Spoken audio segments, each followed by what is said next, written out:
Warning: the following audio production contains subject matter that some listeners may find distressing. Listener discretion is advised.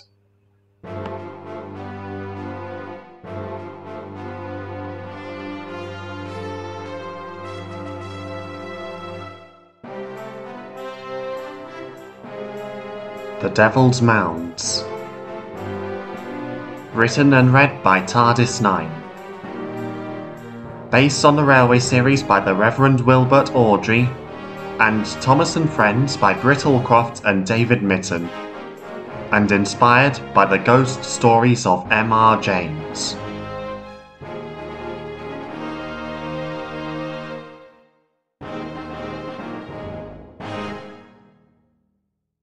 Across the island of Sodor, one would think that the majority of locations would be easily accessed by the railways. However, this has never quite been the case. Many places on the island still have yet to be reached by the engines themselves. Instead, these towns and villages are often served by roads. Cars, lorries, tractors, buses, and even the likes of Trevor and George can be seen regularly travelling along the quiet country lanes that meander through the hills and fields of the northernmost part of the island. Bertie the bus often liked travelling along these lanes.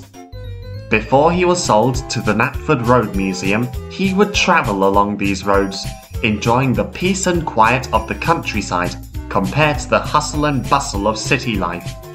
But today he was back on the roads, with an excursion from Arlesborough Bridge Street to Ballaswain via Peel Godred. A broad grin spread across his face as he made his way past farms and lonely cottages. "It's lovely to be out and about again," he said to himself. He honked his horn to everyone he met. They all waved back at him, pleased to see him once again. The sun shone and the birds sang. Bertie made good time and was soon on his return journey. He delivered some of his passengers at Peel Godred in time for their connection and set off for Arlesborough. At a lonely farm along the way, he had to stop for some roadworks.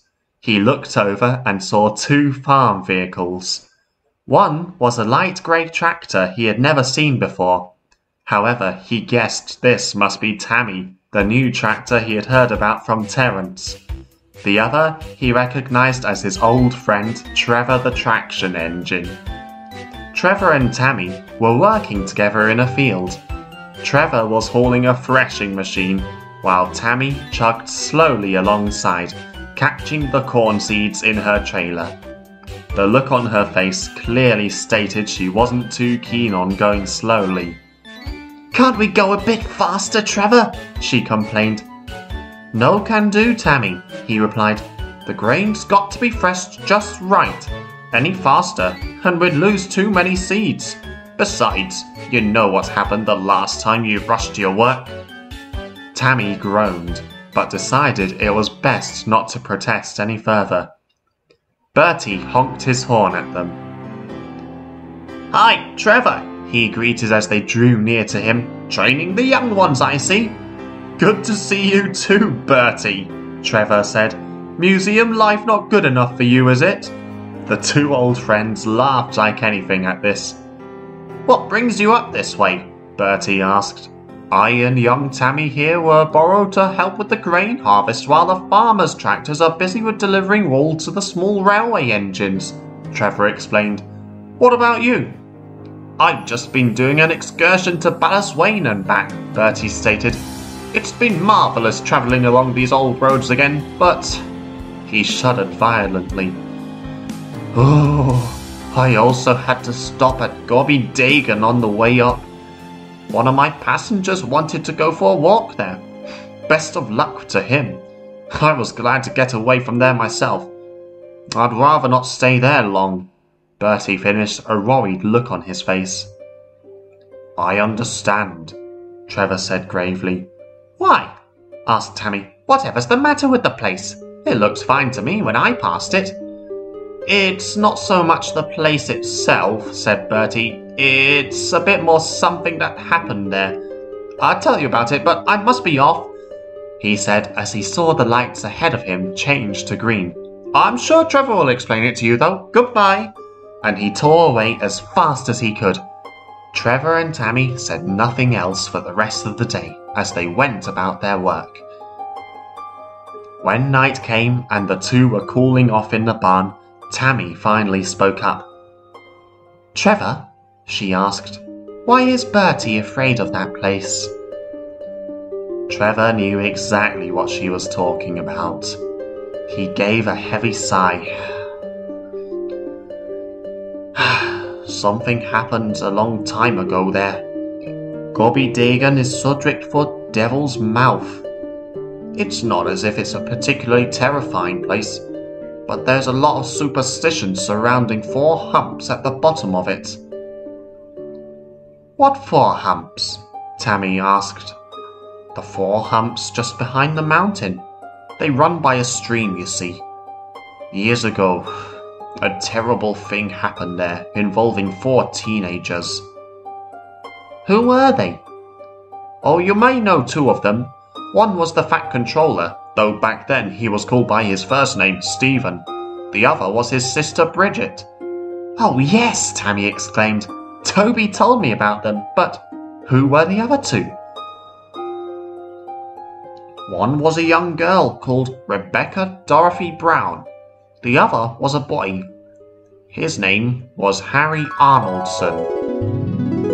Stephen and Harry went to the same boarding school in Islesborough and had known each other for years. Both boys were tall. Stephen had brown hair while Harry was ginger. They got along famously with each other, exchanging jokes and sweets and telling stories about their most keenest of interests, the railway. They talked for hours about the newest additions to either one of the companies, the latest visitors to the North Western Railway, and more often than not, the most recent events and accidents concerning the engines. But Harry Arnoldson and Stephen Hatt couldn't be more different from each other. When Stephen visited his housemaster, the latter responded thus. "What? Again, Hatt? My, you'll fill the trophy cabinet with your awards before you leave us. Captain of the cricket team, eh? Brown made an excellent decision to appoint you as his replacement after you won us that last match against Tidmouth Boys' School. Take a letter home to your parents this weekend. I insist on their coming to dinner at my house, so that I may congratulate them on raising such a hard-working young lad as yourself, and be sure to attend yourself. It is the least I could do for you, and I wish you every success in your railway career." Indeed, Stephen did well in school. He studied hard and received high marks in all his subjects. Not a year went by when he won at least one prize in school, and his teachers were full of nothing but praise for his efforts. To his credit, Stephen never let this go to his head, and just carried on with his work. He maintained a good relationship with all his peers too, and was a very well-respected figure in his school. The interaction between Harry Arnoldson and his housemaster, however, followed a somewhat different tune. "What? Again, Arnoldson? My, you'll be the death of us all and the destruction of this fine school before you're through here. Take this, and this, and this, and don't cringe like that. Caning's too good for you, my boy. If I were a headmaster, I would have had you expelled." Depicting the French master engaging in carnal relations with the English master when both are happily married men, and on a chalkboard for all to see. Write 1,000 lines and hand them to me by tomorrow, or it's more of the cane for you. Indeed, Harry had something of a reputation amongst his peers for causing several disturbances, for want of better words. He was well known for pulling several practical jokes that seemed to increase in severity before suddenly becoming tame again. One week, he would put boot polish on the magnifying glasses in the science laboratories and put whoopee cushions and tacks on the teachers' chairs. Another week, he would make lewd sexual jokes about members of staff and create emergency situations that nearly always turned out to be false alarms. In addition, academia was far from his strongest suit, and he often found himself requesting Stephen's help in his studies. There was, however, one topic that Harry was ahead of Stephen at in many respects: the art of seduction. Harry was incredibly successful among the girls of the nearby towns and villages. When he was not in school, he was spending time with some new girlfriend or other. He would spend the evenings with them, and would often seek to engage them in antics of a sexual nature. This he would often achieve by taking them into the fields where they rolled in the hay, or, in the occasion of her parents being absent from the premises, would escort her to her home and upstairs to her bedroom. He would then make his escape from the house by climbing down the nearest drainpipe before anyone woke, and made it back to school in time for the first bell at breakfast. Whatever the situation, neither he nor his girlfriends emerged from it without bedraggled and rugged clothing. This appeared to change, however, when first he laid his eyes on Rebecca Dorothy Brown. Stephen had arranged with Bridget and Rebecca to meet up one afternoon outside the school. The two had known each other since they were in nursery. Both had grown into slim, fine, attractive young girls. Bridget had long brown hair, while Rebecca had short blonde hair. They both attended an all-girls school in Knapford.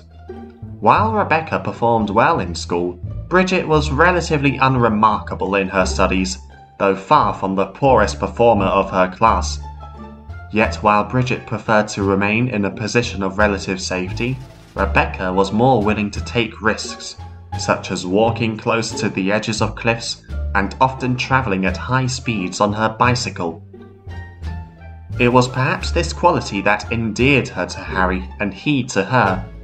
Suspecting that such would be the case, and in an attempt to persuade his friend to adopt a more permanent relationship, Stephen arranged the trip so that Harry was invited to come also. The four of them boarded Bertie at the school gates, and he took them up to the mountain they were visiting, Gob-Y-Deighan. They walked for miles and miles and miles, through the grass and over trees and craggy rocks, past fields of cows and horses. Eventually, they set down a picnic hamper between them and laid out the food on the blanket before them. Stephen and Bridget sat on one side, while Harry and Rebecca took their places on the other, huddling together and grinning broadly. Stephen smiled. His plan was working just fine. "I say," Harry observed, "what are those humps behind you, Stephen?" Stephen looked behind him. He saw what Harry was talking about. He had a nasty feeling about them. "We read about them," Rebecca explained. "They're called the Devil's Humps. They say that the devil and his wife are buried there. Legend has it," Bridget continued, "that if you run around them 7 times while holding your breath, they will appear to you. Quite a few people tried that, and well, I don't want to say what happened to them." "Stop the nonsense," Harry retorted. "Well, I don't know," Stephen said. "There's a lot of old myths and legends around these parts. Some of them have been proved to be true, you know." "Seriously, Stephen?" Harry exclaimed. "Look, there's nothing to be scared of. I don't know what's wrong with you. Next thing you'll be telling me is that the Vickersdown Bridge or that old house on the Skarloey are both haunted or something. I don't believe in that old wives' tale. I'm sure there's nothing wrong with those humps. I'll go and prove it." Stephen and Bridget exchanged uncertain looks, but Rebecca looked on at Harry. A grin spread across her face. She went bright red. She could feel herself becoming more and more attracted to him by the minute. "Go on, Harry," she said, a note of seduction in her voice. "Rebecca, no!" urged Bridget, but it was too late. Harry went towards the humps, took in a deep breath, and ran backwards around them several times. He returned to them shortly. "See?" he said, after letting his breath out. "Nothing to fear." No one said a word. They just finished their picnic, tidied up, and went on their way. But when they rounded the next bend, they heard a cry in the distance. They looked at each other uncertainly. That sounded like a cry for help. Stephen and Bridget felt apprehensive at this, given what Harry had just done. However, if there was one redeeming feature about Harry, it was that he never turned down a call for help. Immediately, he and Rebecca dropped the hamper they were carrying and ran towards the voice. Stephen and Bridget followed, though at a slower pace, and after. Stephen and Bridget picked up the hamper and followed on, though at a slower pace. When they got there, they saw a woman lying unconscious on the ground underneath some rocks. Beside her was a man, obviously in distress.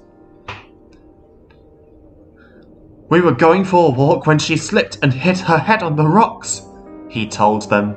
Harry bandaged her head, while Rebecca checked for a pulse. "She's still breathing," she said, "but she's unconscious." "Is there a telephone nearby?" the man asked. "No, I'm afraid not," Bridget replied. "We do have a car, though," Rebecca offered. "Excellent," the man said. "Could you get us to a hospital or anywhere that has a phone?" "Well, Stephen began but was quickly interrupted. "Of course we will," Harry said, glaring at him. Stephen and Bridget gulped.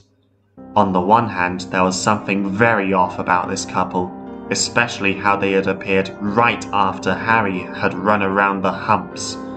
On the other, it was clear that though she was breathing, the woman was still in need of urgent medical assistance. They sighed, and decided it would be best to help them after all. Harry and the man picked up the woman, while Stephen and Rebecca took the picnic basket. Bridget walked on beside them. She had a feeling she would do well to keep her hands free. The man introduced himself as Samuel, and the woman as Lilith. They walked on for some way. Then things began to go wrong. A few hundred yards away from where they had started the journey back, Stephen felt something slam into the side of his face. He put his hand to it, and was relieved to see that it was just a tomato. Furiously, he looked around and saw a gaggle of schoolboys across the stream, laughing at him. One waved a catapult in the air. Control this pet, they jeered. "How's about getting fat early and buying a hat, Hattie?" Stephen growled. "Ignore them," Bridget consoled. "They're no better than trucks." Soon they were approaching the car. Stephen and Rebecca got there first. But no sooner had they unlocked it and put the basket in the boot than they heard a sudden shrill cry. They found Bridget lying face down in the mud. She looked up at them, her face now covered in dirt, pain writhing all over it. Nervously, Stephen and Rebecca looked around. They saw a vine sticking out just under her leg. That wasn't right. Surely it hadn't been there before. Stephen knelt down and gently removed her sock to look at the damage. "That's done it," he groaned. "You've twisted your ankle." "That's all we need," moaned Bridget. "Look, it's not too far to Knapford," Harry said. "Since we're going to the hospital there, we'll still be able to take you as well." So Stephen and Rebecca gently helped Bridget into the back seat, along with Samuel and Lilith. "There's no space in the car," said Stephen, "so I'll get on Bertie next time he passes." "Good man," smiled Harry. He and Rebecca got in the front and they drove off, leaving Stephen to walk to the bus stop. He looked on after them. He had a nasty feeling this was the last time he'd see them all together. Indeed, they looked very determined that things would turn out all right as they drove off without him. But they had reckoned without Thomas. Thomas was late. His passenger train had been delayed by some points work that day, which made him very cross. "Typical," he grumbled. "It all had to happen today. First that bad coal. It took firemen ages to clean out my smoke box. Then Percy and I had to haul a load of ballast trucks while Donald and Douglas were being mended, and now this." He charged along the branch line. desperate to make up for lost time, and raced right through Dryaw. Annie and Clarabel were worried. "Slow down, you'll have an accident! Slow down, you'll have an accident!" they cried. "Oh, come along, we're running late! Oh, come along, we're running late!" Thomas fumed. His wheels pounded the rails and he forged onwards. He could see Bertie tearing past him in the opposite direction. "Want a race, Thomas?" he called. "No chance, Bertie, I'm running late today," he replied.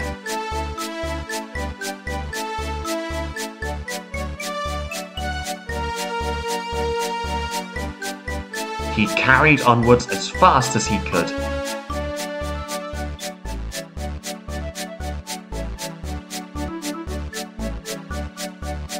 Too late, he saw a car approaching the level crossing. He applied his brakes hard and tried to stop. What happened then, no one knows. Perhaps the signalman had forgotten to shut the gates. Perhaps the car had approached the level crossing too fast. Or perhaps the driver had failed to shut off steam and apply Thomas's brakes in time. Anyhow, Thomas shut his eyes as his wheels skidded along the rails. The guard applied Annie and Clarabel's brakes and they held back as hard as they could, but it was no good. Bridget, Harry and Rebecca looked on in horror and disbelief as Thomas, desperately trying to stop himself, towered above them ominously.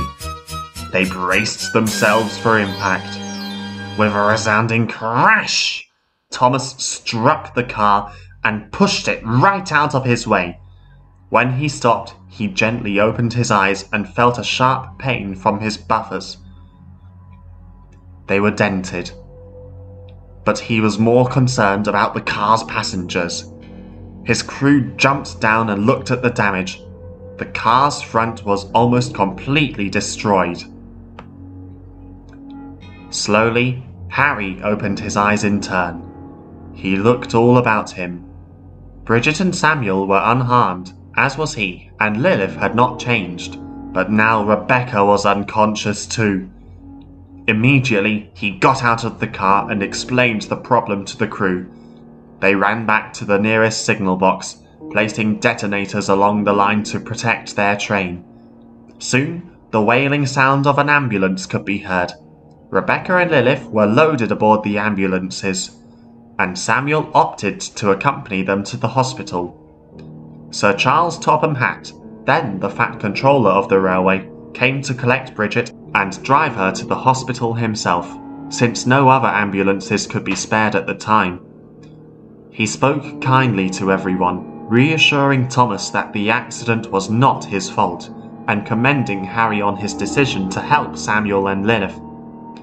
"I can only hope that we see more of this sort of behaviour from you," he said.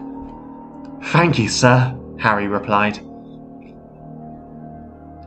With that, he climbed into the Fat Controller's car, and they and Bridget drove off to the hospital to check on the other two and to have her ankle looked at. Thomas looked on in sadness. "Oh dear," he sighed, "and I thought my day was bad." There was no time for Harry to return to school. It was already far too late at night. As such, the Fat Controller telephoned the school and explained everything to them. Then he arranged for a hotel to take Harry in for the night.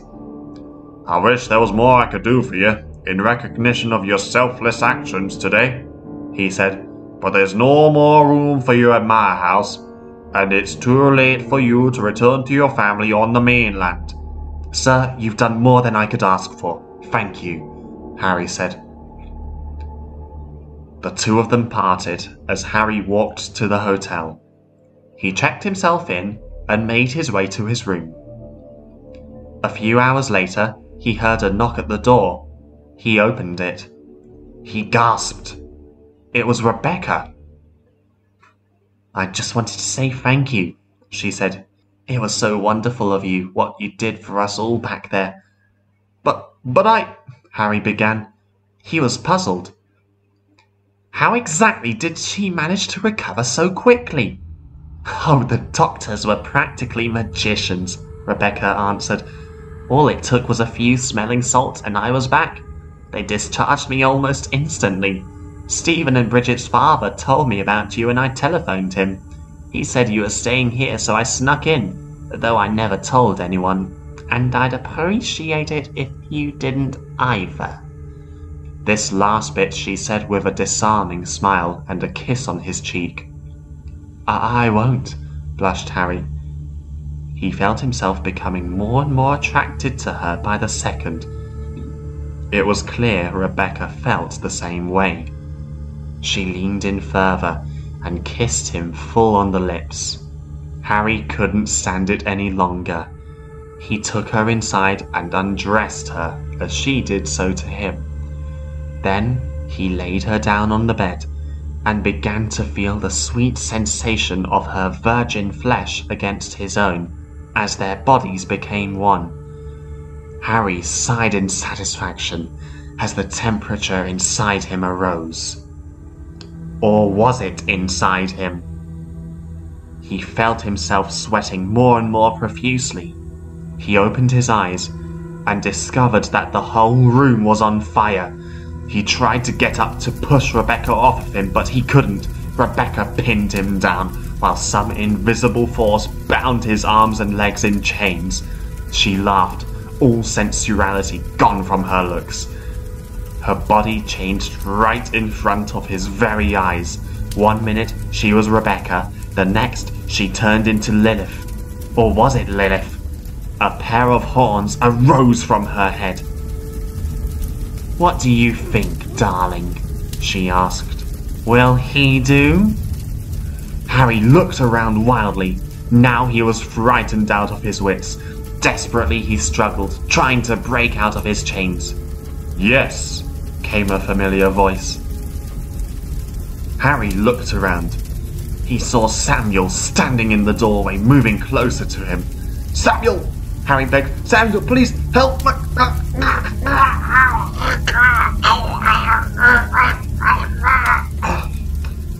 A chain slivered and snaked its way around Harry's neck, crushing it tighter and tighter. The last thing he ever saw was Samuel changing forms from a human body to a body half centaur, half demon, with horns emerging from his head. The last thing he ever heard was Samuel's voice from the satanic creature saying, "He'll do." The fire lasted until the morning, claiming 5 lives. It became instant headline news.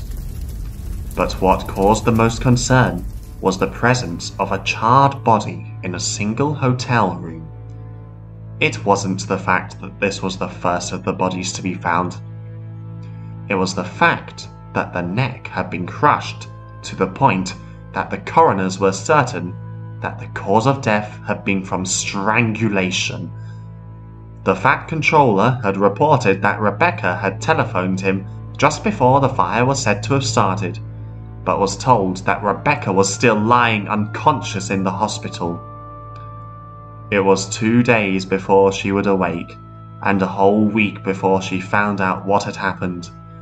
Distressed by everything, and mourning for the death of Harry, she, Stephen and Bridget told the Fat Controller and the authorities everything, about Harry running around the Humps at Gob-Y-Deighan, Stephen being assaulted with a tomato, Bridget twisting her ankle, and Stephen heading home on board Bertie, and Thomas's accident at the level crossing, which had left Rebecca unconscious. Thomas, Annie, Clarabelle, Bertie, their drivers, the fireman and the guard confirmed these statements when asked, and were equally saddened to learn what had happened. Harry's death came as a great shock to his family. When they had made the arrangements, Thomas had the sad duty of escorting the coffin to the mainland, where it was loaded onto a hearse at Barrow and taken away for the funeral. But there were still more questions than answers about what had happened. Everyone involved mentioned the presence of 2 other people, Samuel and Lilith. But as the investigations went on and revealed nothing of their presence, Stephen, Bridget, and Rebecca began to suspect that something had indeed been very, very wrong. All of these incidents had started after the couple had appeared to them. There was also no record of Lilith having been released from or even admitted to the hospital, or of any sighting of Samuel in the same building. In fact, there had been nothing to prove their presence at all, save for their memories. And when the truth about the meanings and associations behind their names came out, everyone involved in the unusual incident had been left in no uncertain doubt as to who exactly had been the cause of everything. For the names Samuel and Lilith have come to be associated with Satan and his wife. And that was it, finished Trevor gravely. Since the two of them were never found, it became possible to everyone that the devil himself and his wife had brought about such a tragedy. But why? Tammi asked. I get that Harry was a rogue and that how he seemed more obsessed with sleeping with girls than how they may feel about it is just plain wrong, but it wasn't like he killed anyone or anything. I guess we'll simply never know. All I can say is that Bertie told me the story the next day when he passed by the vicarage orchard. I can only hope nothing like that ever happens again. Trevor opened his mouth to say something else. He stopped when he saw something through the open barn doors. A woman seemed to limp up to the farmhouse door. The farmer opened it, cross about being interrupted from his dinner. Please, begged the woman, there's been an accident. Our car has collided with a bus. There were 4 of us, me, another woman, and 2 men. One of them's my boyfriend. He and the other woman are now unconscious. Serves me right for going around those humps backwards while holding my breath. Look, please, she said, noticing the farmer's shocked expression. You have to let me use your telephone. Mine was broken in the crash and the others left theirs at home. With a look of sympathy on his face, the farmer let her into the house. Trevor and Tammi said nothing. They looked at each other in a frightened silence, even as the ambulance wailed past them. No one said a word all through the night, or even the very next day, as Tammi set off for home. She begged her driver not to take her anywhere near Gob-Y-Deighan, and was successful in doing so, despite it taking longer for her to get home. But for a long time afterwards, Tammi adamantly refused to go anywhere near there ever again.